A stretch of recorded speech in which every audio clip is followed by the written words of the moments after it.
Това са Балканите. Тук са се водили над 1300 войни. Винаги е имало победители и победени.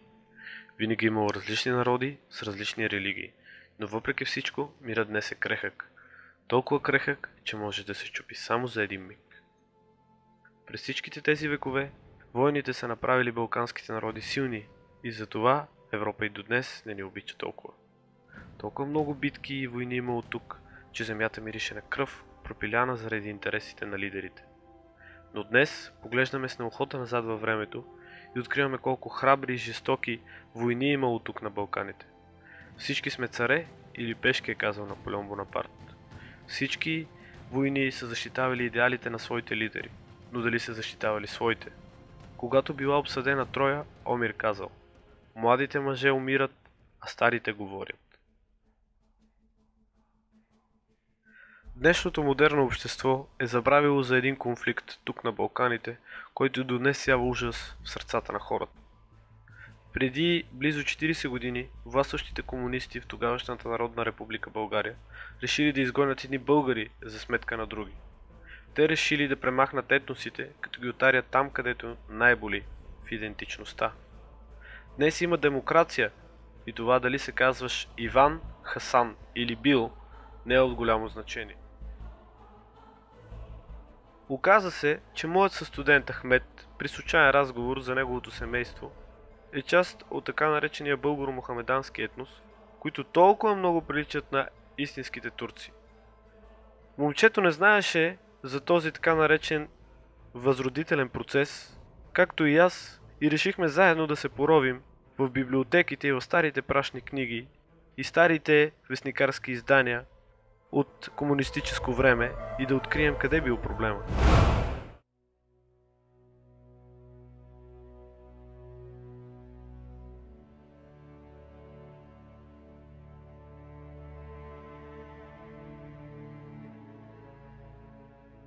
Така наречения възродителен процес представлява отнемане от страна на държавата на основни лични човешки права, като правото на самоопределение и свободата на вероизповеданието. Понятието възродителен процес е наложено от партийната върхушка в БКП и за първи път се използва на среща на Политбюро на ЦК на БКП на 18 януари 1985 година като общо название на тези асимилационни политики. То се корени в официалната доктрина, че всички български турци са насилствено ислямизирани по време на Османската империя и във вените им тече българска кръв.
Ние с Ахмед, двама младоци, четем за този ужас, ала никога,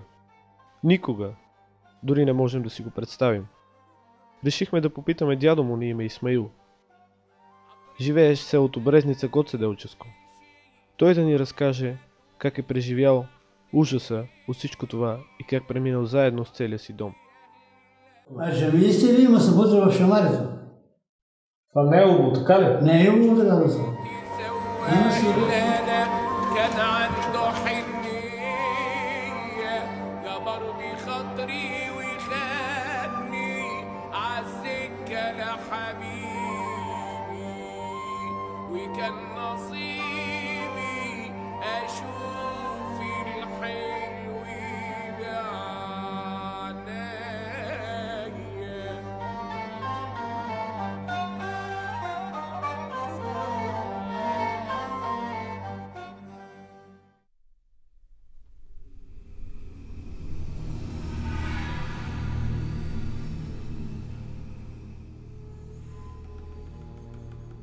През 1959 година се пристъпва към премахване на фереджетата.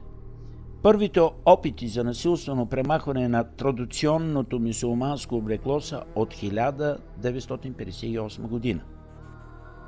Насилствените кампании се редуват с временни отстъпления, предизвикващи в различните групи постоянно объркване и илюзия, че поредната акция е последна. Вместо приобщаване, мерките имат обратен ефект и затварянето на общността се задълбочава. Културната революция на партията, целяща обща модернизация на бита, цели заличаване на различията в новото атеистично общество. В следващите мерки влиза забрана на някои традиционни мюсюлмански обреди, като обрязването на момчетата и разделяне по произход в армията.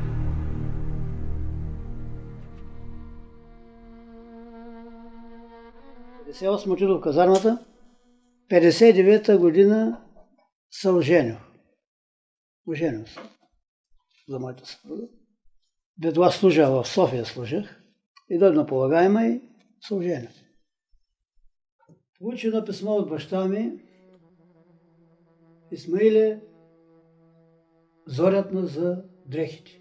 Сменяват дрехите, формата на жените. Да не оди сега, както оди сега моята жена, а да ходи с рокля, нали, с униформена, с българска носия. И майстора, който беше бях в казармата, служа в София на спирка лагера, Гусевето, главно управлението. Там служих. И майстора, който ми беше, работеше в Държавна сигурност. Той. И ме мъчеше там да остана на работа. Да се сменим. Аз да остана към трудовите майстор, той да отиде в обувния завод на трудовите и ще останеш и ти към 6-то управление, ще останем, казва, да работим. И аз съм към 6-то и ти ще останеш там. Добре, ама го няма, една седмица го нямаше на работа и дойда през седмицата, 6 дена го нямаше, и дойде и казва: слушай, аз съм получил писмо от баща ми, че сменят носията. Казва: какво правиш? Казвам: почивам. Имаш нещо дерт? Той ми казва: какъв дерт имам? Не си същия, казва. Както беше преди, сега не си същия. Имаш нещо, казва, да дразни. Ами, това казва, което да дразни, аз го знам. Аз, казва, бях тя 6 деня в бабешките махали. Якоруда там, бабешките махали. Бях там, казва, ще сменим на вашите помакини, казва, формата. Няма да нося тази форма.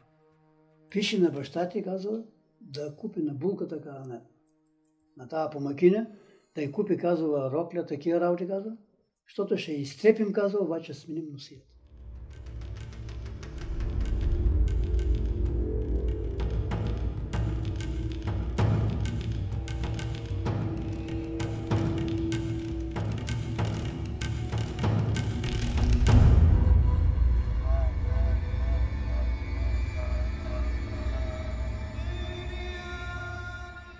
Приобщаването на българите мюсюлмани протича с възродителни акции още през 1964 година, които са съпътствани със съпротива.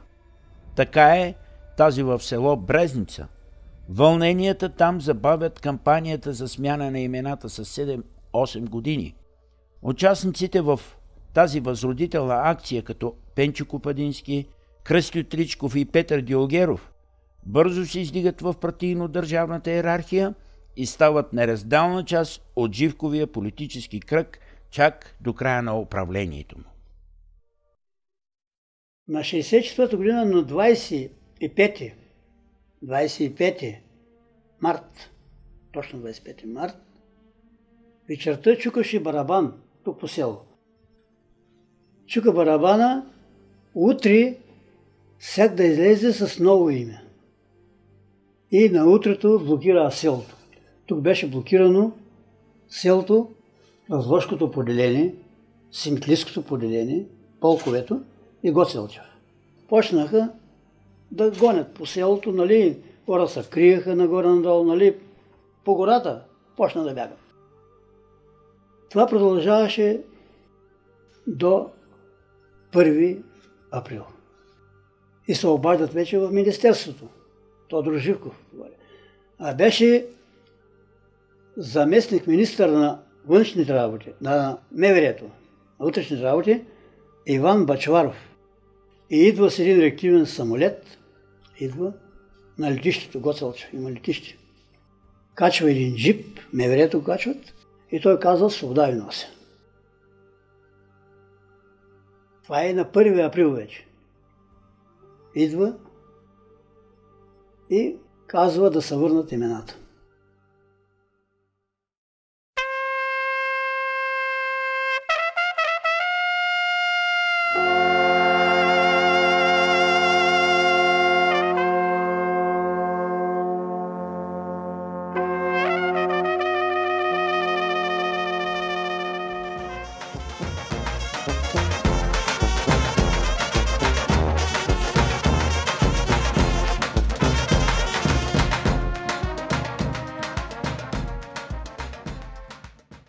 Дали този проблем се отнасял само за помаците? Да, ама не. Отнасял се и до другия етнос – циганите.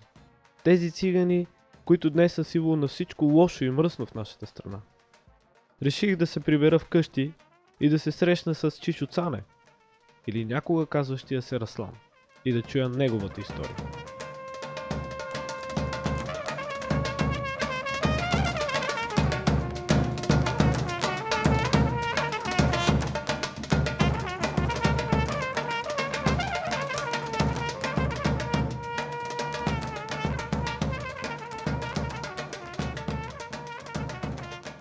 Казва се Цанко Аседов Христов от град Разлог.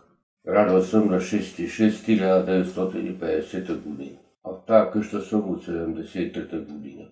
Иначе съм се родил там в квартала, дето е старата къща. Тиски тук съм строил 73-та година. Когато се родил, аз бех с друго име. Казва се Раслан Есатов Кацанов.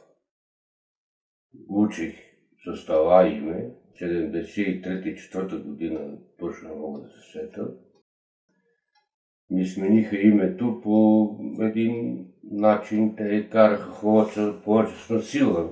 При мен беше друго яче.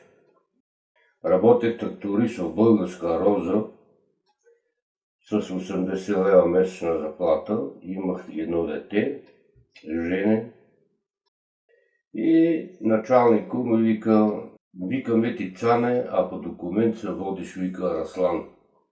Нема ти дам заплата, дека не си смениш името.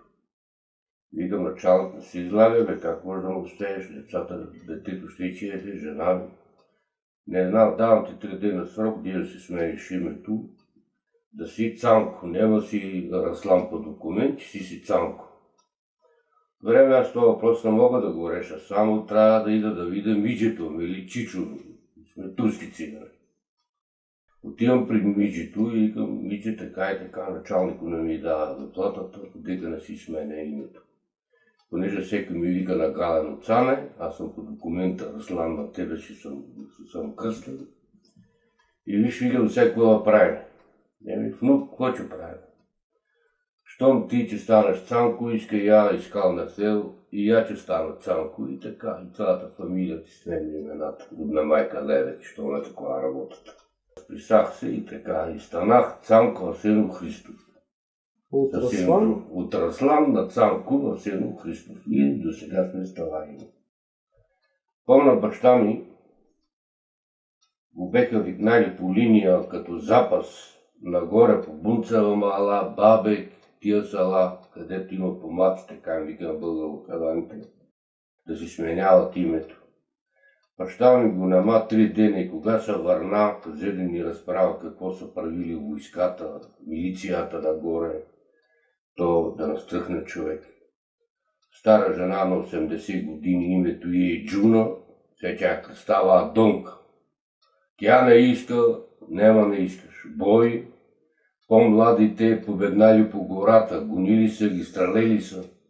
И това всичко съм слушал от баща ми. Баща ми си дойде чисто болен от това, което гледал там, бил очевидец. Вика, беше страшна работа.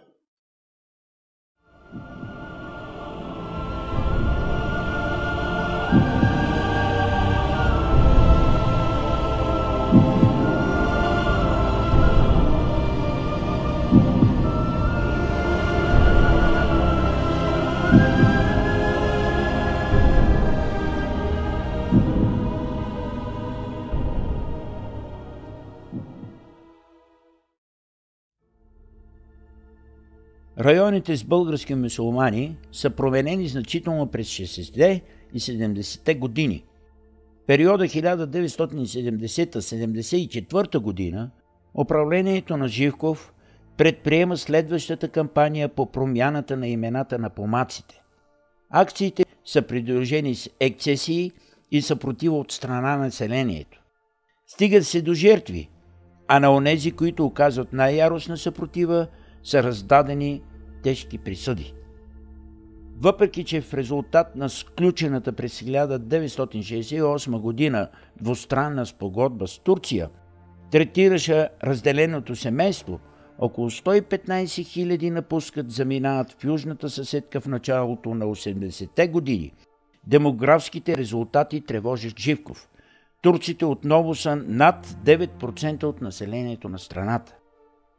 Все повече турци биват принудени да сменят имената си при заемане на определена длъжност или при получаване на ново жилище или разрешение за строеж. Преименуването включва не само децата, но и родителите от смесени турско-помашки бракове. По този начин обхватът значително е разширен. От пролета на 1982 година до края на 1984 година са сменени имената на около 50 000 души. Тя 9 години, 73-та година, на нова година, точно на нова година, обади се Тодор Живков по телевизията, казал по новините, че от утре, от 1 януари, почват нови имена да се пишат на децата. Български имена. Чакай бе, как? Това е. Така ще е името. Кръщелното така. И къде ще протестираш? Не може. Протестираш ли Белене? На 26 март дойде да паси Симитлийското поделение, полка Симитлийския, Разложкия полк, блокира пътя села Тричи. Сутринта на 28 тръгнаме за Корница. Тук в селото тръгнаме за Корница. Искаме да чуем какво ще се прави. Те дошли доброволния отряд, 6-то управление, тя доброволния отряд, Корница, 1600 души. И Гоце Лъчев събира кой кафанът. Оръжават го и там, в Корница. Бой убия 4 човека в Корница. Ние тръгнем за Корница, таман тук на Сенища, на местността Сенища се казва, на Виймеса, и стреля една ракета жълта. Слезваме отдолу така на километър това и стреля една червена ракета. Значи предупреждение, че вече е огън. Това е било така, но къде знае човек. И убия едно момче на място. Друго едно го рания го, друг рания там, вече по война се водеше. И там наблокира, и аз бях това там в този момент. Баща ми беше. Блокира, турим ръките така на врата. Бой. Автомати троша. Автомата на 2. Такъв бой. Автомата, като го удари там Пред мен един човек го удари с преклада, така автомата го хванал и за цевта го удари с преклада, автомата на 2. Той се скрива, ай така да бия пистолета в мене, да ме бият, да го кажа къде. Не знам къде, той се скрил. Тя маленки, още 2 сина имам, ето. Ти малки, той ми наприли да има рабан да си играят. Тъпън ми съм направил. Ти чукат по пътя, търча, играя. Като видя веки, че на мен запя, ето в пистолета. Ти той дай така извързам ти диката.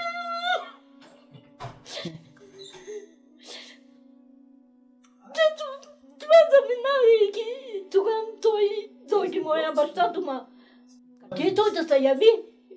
В тяхната мала утрипали един човек. Той дойде моя баща. Къде? Къде? Тирай го, ще го утрипят. Ще го утрипят, тирай го. И я как не ме сега да играм цяла. Той се и видяло мизерия от тях, от кавут. Та не малко не много. Пира, пушките и който ротосъл се върна назад да бяга. Па който не, па беги там приятелки го са заградили и са. Но от тата година тумба пире с пушката година. Пире. То ни веки на насам си тръгнаме, като то го носят в ракети, куцно го носят ранен. И ни се го повърнаме насам. Чакаме там, ти дойда, ако той дошъл. А това гърба му като на тепалтото. Църно-църнило. И на баща му, и на него. Имаше един капитан Бицин към МВР. Казва, ето на бе, той, лично той, това Бицин. Ето на, бийте ма бе, вие нямате нищо. Вие сте тръгнали с голи ръце. Ние имаме оръжие, казва. Ще дойдат самолети, казва, от София, ще дойдат изкадрила самолети. Ще възстопи, казва. Не ние. И върнаме се, почна селото заградено. Военни МВР, доброволни отряди, почна от къща на къща, изкарват да се опишеш. Карах 1 седмица. Крия се. Както каза тя, дойде дядо. Казва, иди се опиши. Иди се опиши, не ме прави инак. Ще се увият. Какво им ме казва, ще изберем. Каквото знаете, това писувайте. Това ми казах. И ми сменили името. Името ти казва Ивоел. Казвам, то Обов кръстник. То Обов кръстник. Обаче дойдам да знаеш, че ще го върнете. Сега се радуваш. Ще го върнете. Как ще, с какви очи ще навидите?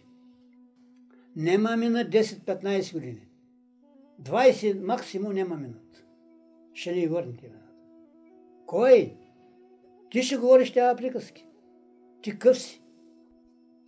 Запомни ми името и думите, когато тук приказваме.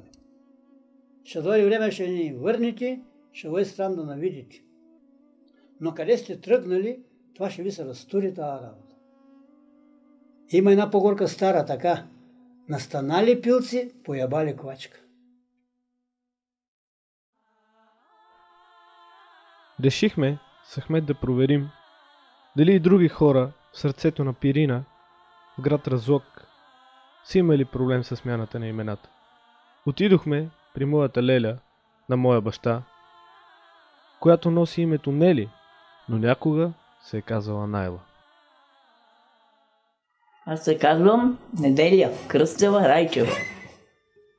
От Разлог 70. От Бачел съм и тук съм оженена. Менили ми са името. Името ми са манили, а не давах да ми го мена. Да ми го мена, липа, ако ми го мена, да ми го смена така я както искам. Не тия да ме кръста. Каурето. Добре, ама тия нещо не ме е така ослуша, не ме. И така го турия името. Неделя Кръстева Райчева. Ма я го неща това име и деца си го неща. Тя си ми вика на другите имена. Дойде време едно да гласуваме. да гласувам. Отидохме да гласуваме. Латраса се най, латраса се нели, немаме никаква. Утрасих се неделя, тя ме е кръстила, било сами си, без да знам я. Неделя. Райна Пилярова. Тя ми смени име. Работеше в съвета там, където се пишува децата. Разбираш ли? Тя ми смени. Отидох там, викам нещата име. И като си излезох, отидох да гласувам, нема сони имена, другото му пиша. Аз съм кръстена на моята майка, сестра. Си митли железница тук. На нея съм кръстена. Съжалявам, че е така. Много съжалявам. Сега вече отнема време. Я пак се разправям. И аз си знам името кое ми е. Ти си го сложа името кое си ми е, но и нема време.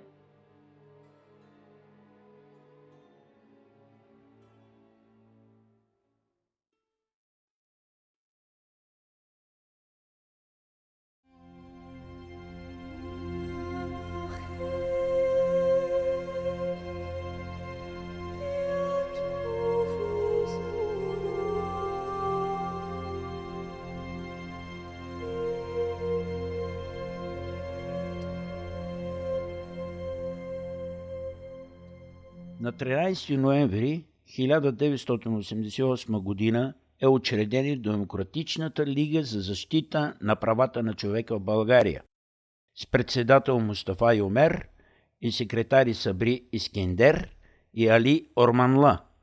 През април 1989 година е основано Дружество за подкрепа Виена 89.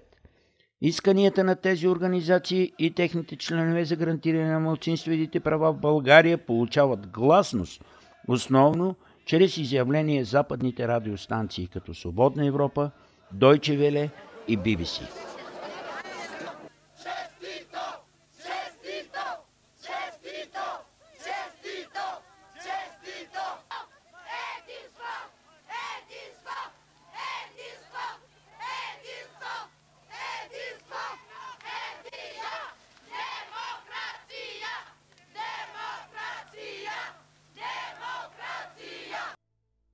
Чувстваш ли се българин? Не.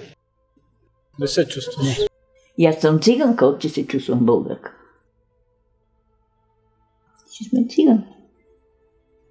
Не съм българинка, аз съм циганин, аз се чувствам, че съм гражданин на България, но да се чувствам българин не мога да се чувствам, защото съм циганин. А би ли простил на тия хора, които са искали да ти напакостят? Не мога да простя. Аз не мога да им простя. Всевишния, ако ме прощава, нека да ме прощава. Но аз не мога.